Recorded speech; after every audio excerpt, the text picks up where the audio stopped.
Hello everyone, in today's video lecture we will discuss about components of hydraulic system.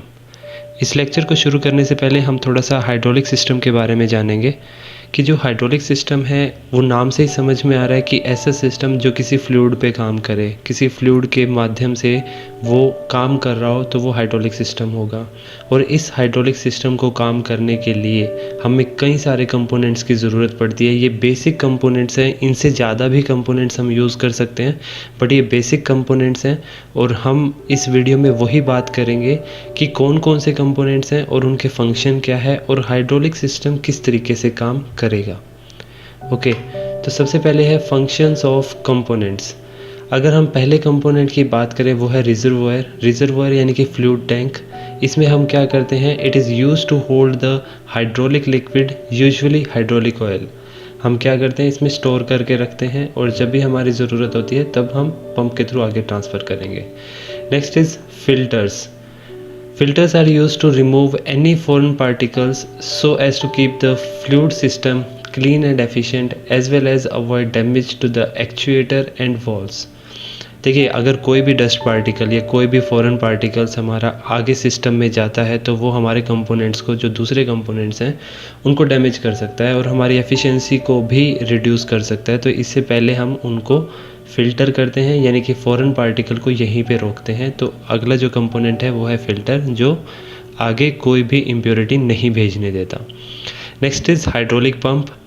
Hydraulic pump is used to force the fluid from the reservoir to the rest of hydraulic circuit by converting mechanical energy into hydraulic energy. तो as usual hydraulic pump क्या करेगा, हमारी mechanical energy को convert कर देगा hydraulic energy में, यानी pressure increase करता है सो दैट जो हमारा फ्लूइड है वो सर्कुलेट कर सके पूरे सिस्टम में। Next is pressure regulator. It regulates and maintain the required level of pressure in hydraulic fluid and redirect the excess fluid back to the storage tank. तो जो हमारा प्रेशर रेगुलेटर है वो क्या करता है, हमारा जो प्रेशर है उसको रिक्वायर्ड लेवल तक रखता है। अगर प्रेशर ज़्यादा इंक्रीज़ हो जाता है हाइड्रोलिक पंप में और इतना रिक्वायर्ड नहीं है आगे, तो जो एक्सेस फ्लूइड है उसको वो वापस फ्लूइड टैंक में भेज देता है। तो प्रेशर रेगुलेटर हमारे प्रेशर को मेंटेन करके रखता है और रेगुलेट करके रखता है कि कोई भी जो हमारा प्रेशर है वो किसी भी मोमेंट पे हाई ना हो, जितना हमें रिक्वायर्ड है उतना ही रहे। तो वो है pressure regulator. Next is control valve. ये इम्पोर्टेंट कंपोनेंट है, सबसे इम्पोर्टेंट कंपोनेंट कहेंगे इसको, क्योंकि ये कंट्रोल करता है कि फ्लूइड की डायरेक्शन क्या होगी। So it is used to control the direction, pressure and flow rate of a fluid flowing through a circuit. तो जो हमारा कंट्रोल वाल्व है वो क्या करता है, हमारी डायरेक्शन, यानी कि जो फ्लूइड है वो ए डायरेक्शन में जाना चाहिए या बी डायरेक्शन में, ये हम वर्किंग में बात करेंगे कि कब हमें ए में चाहिए कब बी में चाहिए। तो वो कंट्रोल वाल्व डिसाइड करता है या डायरेक्शन प्रोवाइड करता है, उसके फ्लो रेट को, कितना फ्लो रेट यहाँ पे जाना चाहिए और कितना प्रेशर यहाँ पे जाना चाहिए, ये सब कुछ डिसाइड करता है control valve. Next is hydraulic actuator. Hydraulic actuator is a device used to convert the fluid power into mechanical power to do useful work. तो अगेन हमें चाहिए एक यूज़फुल वर्क। अगर कोई लेट्स से हमारे पास लिफ्ट है और लिफ्ट से हमें वेट को ऊपर उठाना है, तो वो हमारा क्या है, एक मैकेनिकल वर्क है जो हमें चाहिए। और वो हम कहाँ से लेंगे, हाइड्रोलिक पावर से, which is pressure energy of fluid. तो फ्लूइड की प्रेशर एनर्जी से हम वो लिफ्ट जो हमें चाहिए वो प्रोवाइड करवा सकते हैं। तो अल्टीमेटली जो हमें चाहिए कि एक हमें आउटपुट मिले, एक हमें वर्क डन मिले और वो हमें यहाँ से फ्लूइड के प्रेशर से मिलेगा।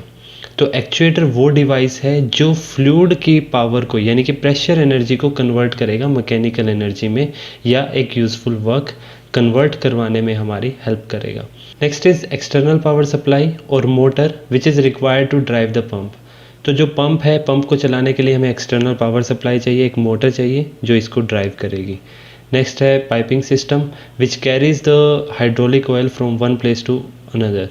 तो जो हमारी पाइपिंग है ये हमें साफ दिखाई दे रही है, ये सब पाइप हैं जो हमें फ्लूइड टैंक से लेके पूरा एक्चुएटर तक जाएगा और फिर वापस फ्लूइड टैंक में लेके आएगा। ये सब है piping system. And last is fluid, जो कि सबसे इम्पोर्टेंट है। फ्लूइड के बगैर हम ये सब कुछ काम नहीं कर सकते। जो फ्लूइड हम इसमें यूज़ करते हैं is generally high density incompressible oil. तो जो हम इसमें ऑयल यूज़ कर रहे हैं वो इनकम्प्रेसिबल होगा और हाई डेंसिटी का ऑयल यूज़ होगा। Next is how hydraulic system works. ये जो हमने हाइड्रोलिक सिस्टम के कंपोनेंट्स अभी तक बात की है, तो ये काम कैसे करते हैं, तो एक बार इसकी वर्किंग पे हम बात करेंगे। एक्चुअली कंपोनेंट से ही हमें काफ़ी कुछ समझ में आ रहा है कि किस तरीके से इसकी वर्किंग होगी, बट जो मेन वर्क यहाँ पे होगा सिलेंडर में, हमें वो चीज़ जानना है कि ये कैसे काम करेगा। तो अगर वर्किंग की बात करें तो जो हमारा फ्लूइड टैंक है उसमें से फ्लूइड जाएगा और वो पंप में जाएगा। उससे पहले फ़िल्टर लगा होता है, फ़िल्टर से हम जो भी फॉरेन पार्टिकल्स हैं उसको निकाल देते हैं, वो पंप में जाएगा। पंप में उसका हम क्या करते हैं, प्रेशर एनर्जी इंक्रीज़ करते हैं। फ्लूइड की प्रेशर एनर्जी इंक्रीज़ होगी, वो प्रेशर एनर्जी काफ़ी ज़्यादा ना हो जाए, एक्सेस में ना हो जाए, उससे बचने के लिए हम प्रेशर रेगुलेटर लगा के रखते हैं। अगर एक्सेस में होता है तो फ्लूइड को हम वापस फ्लूइड टैंक में भेज देते हैं। बाकी जो हमें चाहिए रिक्वायर्ड अमाउंट ऑफ प्रेशर अगर मिल रहा है तो हम उसको आगे भेज देते हैं कंट्रोल वॉल्व में। अब मेन काम यहाँ पे शुरू होता है कि कंट्रोल वॉल्व कैसे काम करेगा। कंट्रोल वॉल्व ये बताएगा कि हमें जो लिफ्ट है उसको अपवर्ड डायरेक्शन में भेजना है या लिफ्ट को डाउनवर्ड डायरेक्शन में भेजना है, या जो मशीन है उसकी डायरेक्शन क्या होगी। अगर हमें उसको अपवर्ड भेजना है तो हम क्या करेंगे, पोर्ट बी को ओपन करेंगे। तो कंट्रोल वॉल्व क्या करेगा, जो भी फ्लूइड हमारा आ रहा है तो वो पोर्ट बी से यहाँ से जाएगा हाई प्रेशर फ्लूइड, और पिस्टन को अपवर्ड डायरेक्शन में फोर्स देगा और हमारा वेट लिफ्ट हो जाएगा। बट अगर हमें वापस पिस्टन को लोअर डायरेक्शन में लाना है तो कंट्रोल वॉल्व इसकी सप्लाई बंद करके, यहाँ से सप्लाई नहीं होगी, सिर्फ ए से सप्लाई होगी। तो यहाँ से जब सप्लाई होगी तो ए डायरेक्शन से पिस्टन को अपोजिट डायरेक्शन में ये फोर्स देगा और जो हमारा पिस्टन है वो लोअर डायरेक्शन में मूव करने लगेगा। तो जो भी फ्लूइड हमारा इस वाले पार्ट में था वो डाउनवर्ड डायरेक्शन ऑफ पिस्टन की वजह से वो इस पोर्ट से वापस रिटर्न पाइप के थ्रू चला जाएगा फ्लूइड टैंक में। ये चीज़ फिर से देखिए कि अगर हमारे पास पिस्टन हमने राइज़ किया था, जब हमारा जो फ्लूइड है वो बी पोर्ट से आ रहा था, लिफ्ट हो चुका है, वेट लिफ्ट जो हमें करवाना था, जो वर्क हमें करवाना था वो हो चुका है। उसके बाद हमें क्या चाहिए कि जो हमारा लिफ्ट है वो वापस अपनी पोजीशन पे आए।